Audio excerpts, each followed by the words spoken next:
Everyone, Jacob from concealedcarry.com here today to talk about the new XDM 10mm.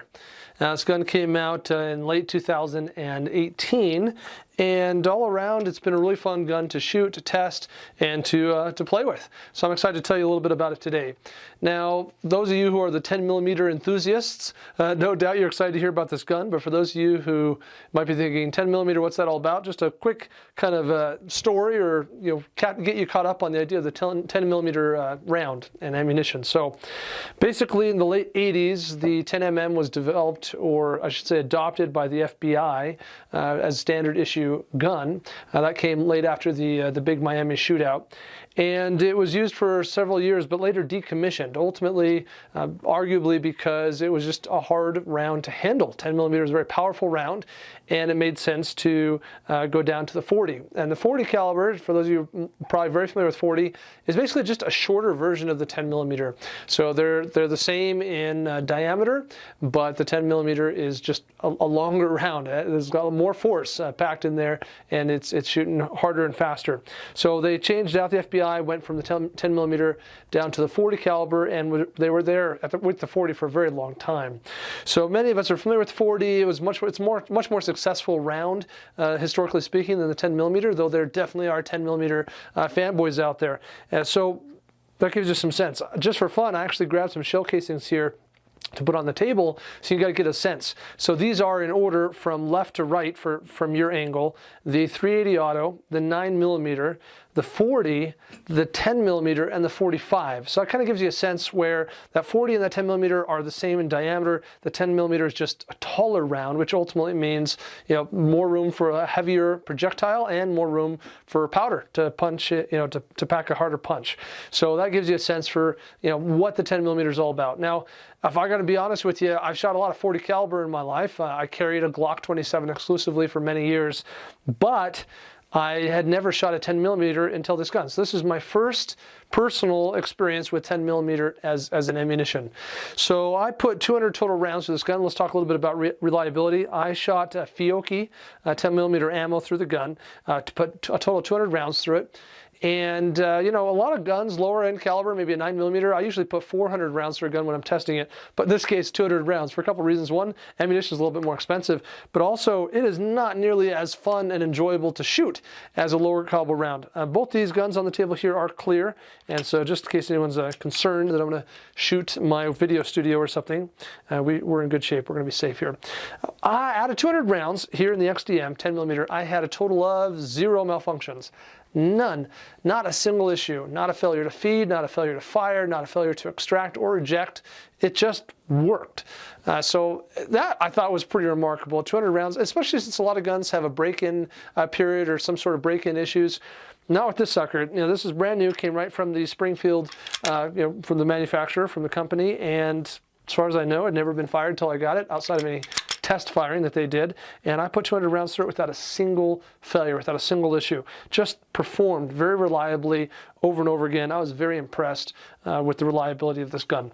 Some specs on the gun itself. This is an XDM. I mean, it is exactly what you expect in an XDM. In fact, I bought this other gun down here just to kind of compare. This is my XDM 9mm, so you can kind of lay these side by side and you get a sense for how similar they really are. They have similar grip profiles, all the features and functions. It's exactly what you expect to find in an XDM. Now, my 9mm, of course, is a 3.8-inch barrel, and this 10mm I got in the 4.5-inch barrel, so obviously it's a little bit bigger. But outside of that, you get a sense that they're very comparable in terms of an XDM is an XDM, so to speak. Now, the 10mm does come with 2 additional extra back straps, so you can make some adjustments there to make it fit your hand. For me, I felt like of the options provided, the one that came stock on the gun was best for me, for my hands. I'm just to give you guys some sense, I'm a relatively normal size guy. I'm 5'8", 5'9". I'm about 180, 185 pounds, and I'm pretty average built. I'm not a tough dude by any chance. I'm relatively skinny, I suppose, but I shoot a lot of guns, and so I have relatively good grip, and I understand a lot of things about handling the recoil of the gun, things like that. But I tell you, this 9mm, it was a different beast, a different animal for sure. We're going to talk more about that in a minute. Some more features on the gun. So like all XDMs, you have a good solid grip safety, you have the mag release, all your standard XDM takedown, etc. Something that is nice is the 10mm, they do come with a fiber optic front sight.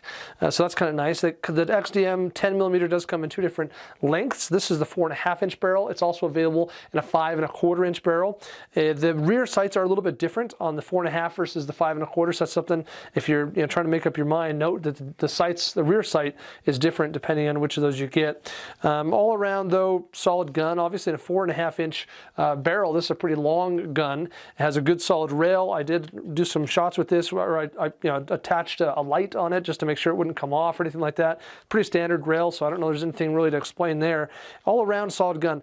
I would say my biggest impressions from shooting this gun, it shoots really well, especially given the power of the 10mm round. I felt like with a good solid grip, I could hold this gun steady. I could keep it relatively flat. I don't have a lot to compare it to. This is the only 10mm I've ever fired, but I thought relatively, it did very well. I like the grip profile of the XDs. For me, it's very easy to get in here. It's very easy to get high up on the back strap. I think the bore axis is relatively what you would expect for any striker fire gun. It handles pretty well. I also think the length of the barrel helps in a lot of respects. There's a little bit more weight forward in front of the gun, and I think the longer barrel would probably be even easier to shoot and of course more accurate. As far as accuracy goes, very impressed with this gun. I got some like I said, some trigger time on it, as did Riley, our director of training here at concealedcarry.com. Both of us felt like this gun right out of the box, very well sighted in, and the bullets go right where you want them to go. So very accurate. I took shots from as close as 5 yards and as far away as about 15 yards and felt very comfortable with where they were going. So that worked out just fine. I think you're going to enjoy the sights. I think you're going to enjoy the sight picture, and you're going to have a good experience shooting this gun. Now, 10mm. Like I said, I'm not a guy who shot a lot of 10mm, so I can't compare it really well to other 10mm, but 40, if that's close, or 45, that's something I am familiar with, and I shoot plenty of 40 and 45, or have shot plenty of 40 and 45. And here's the deal. I can't reliably pick up this gun and put off 15 shots without having to adjust my grip. These come with two 15-round magazines, so 15 plus 1 capacity, and nice that it comes with 2 of them, of course. But if I put it in a full mag and rack it, and I got 15 rounds to go, about every 3 or 4 rounds, I'm gonna have to stop and just readjust my grip, because the nature of that 10mm, it's going to work its way out of my perfect grip with just a couple of shots. It's just the way it is. Now I thought, that maybe I'm just a weak guy, so I took Riley to the range with me. I put this gun in his hands. I said, hey, here's the deal, dude. Every couple of shots, I got to readjust my grip. It just starts to slide out of where I want it to be in my hands. And so he picked up the gun, and Riley's a tougher dude than I, and a very effective shooter. And so his experience was that he was able to get a lot more rounds on target before he felt like it's just not in my hands where I want it to be anymore.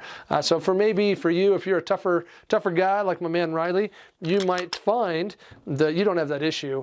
But even for Riley, who shoots a lot, who works on his grip strength, does all those things, is a bigger, tougher dude than me, even he would say that, put a mag through this, and if you're telling me that it didn't adjust at all in your hands, you just held it solid and steady, and you put repeated shots through this, 15 rounds without any issue, I'd be pretty surprised to hear that. I'd be very impressed. So, for getting some shots off, that's fine. But for me, as a self-defense weapon, think about it in the context of concealed carry, this would be something I'd be worried about being accurate with repeatedly on repeat shots. It just is what it is. So anyway, that's my 2 cents, and I'm confident that would be true of any 10mm handgun for me personally. So I don't think that's anything bad about the XDM. I'm actually a big fan of the XDMs. Like I said, I have the 9mm. This gun I can shoot very flat. I don't have any issues with any creep or movement, and I don't have any problems with that. But put the exact same gun in 10mm in my hand, and it was a challenge. I just had to really focus hard on my grip and locking that gun down, and despite that, give it 3, 4, 5 shots, and I'm gonna have to readjust to get it back in my hands where I want it to be. That doesn't mean I can't keep shooting it. It's not gonna fly out of my hands, anything crazy. Just, that kind of what I would call that master grip, having that gun exactly where I want it to be. That's going to work for a handful of rounds, but after a couple of shots, it's just creeped on me, and I had to just kind of relock it down and get it back where I wanted it to be. And you could feel it. I could feel it in my body and in my shoulders. So that's the nature of shooting 10mm. I don't think that's anything specifically against this gun. Now, I talked earlier about I shot 200 rounds through here without a failure. Something that we do have to think about, if you're shopping for a 10mm handgun and you're thinking, hey, I'm not sure, which gun to get, a huge factor is just the way that gun is built to deal with that kind of power. We see this a lot with 40 caliber handguns and with, I'm sure, 10mm handguns, though they're less common, that the guns tend to just not stand up as well. You know, you put enough ammo, 40 caliber or 10mm through a gun, and eventually that gun's going to start to break down some. And people who say, hey, I got this 40 caliber gun and I've put 10,000 rounds through it, I generally call BS on that. Most of the time, I think that's just not true, because that ammo is so powerful, it's going to do so much damage on that gun that over time you're just going to have to replace parts quicker than you might on different caliber of gun. It's just true. Manufacturers know that's true, and they know they have to build guns differently when it's a 40 cal, and in this case a 10mm. So in the case of this gun, something I really appreciate is they published, Springfield did on their website, a test, and you can see the whole video start to end. They took one of these and they put 10,000 rounds through the gun without changing out any parts. I assume that they lubricated the gun, maybe cleaned it, but they didn't have to change out any parts, they didn't have to do any maintenance, and they put 10,000 rounds through the gun without any issues. It's still running, just clean, just fine. And Springfield, I mean, Springfield has always been known for its reliability. They build a gun to last and to work well. That is their number one thing, and I've always been impressed with all Springfield guns, that's a focus for them. And so when I saw that video test, I was like, man, I got to try this gun, because for a 10mm specifically, to go through that many rounds, that much ammunition, and hold up through it, I think that's pretty impressive. So all around, guys, I don't, if you're familiar with the XDM, I think you're going to be familiar with this gun. It's a 10mm. If you're familiar with 10mm, you kind of know what to expect. But all around, very impressed with the reliability. This gun seems to handle very well. Impressed with some of the nice features as far as like the fiber optic sight, the 2 mags that it comes with. The capacity is really nice, 15+1 and 10mm. I think that's really good. I think you can expect the same kind of grip profile, trigger, everything that you're used to on any XDM. As far as the trigger goes, for example, if I just kind of play with the brake and the reset, that feels very similar to the 9mm. In fact, it's almost hard to tell which one I have in my hand. The 9mm and the 10mm, very similar trigger from the XDM to XDM. So I think you find that's very similar. I mentioned earlier that the takedown is just like any other XDM. You just lock it back, hit the release lever, or I can't remember exactly what that part's called, but probably like a takedown lever or something like that. And then just go ahead and take the slide off the forward, and it's pretty comparable to any other striker fire gun, and definitely your XDM. I mean, this is an XDM in every aspect of the word. So field stripping, everything very normal, standard, what you expect, not complicated, not overly complex. Yep, there you go. So that's your XDM field strip. That's the 10mm. Thanks everyone for watching. Be sure to subscribe to the Armory, which is the new Springfield video channel where they're putting up all these awesome videos. Really awesome. And be sure to head over to concealedcarry.com as well and subscribe to our channel. Thanks everyone.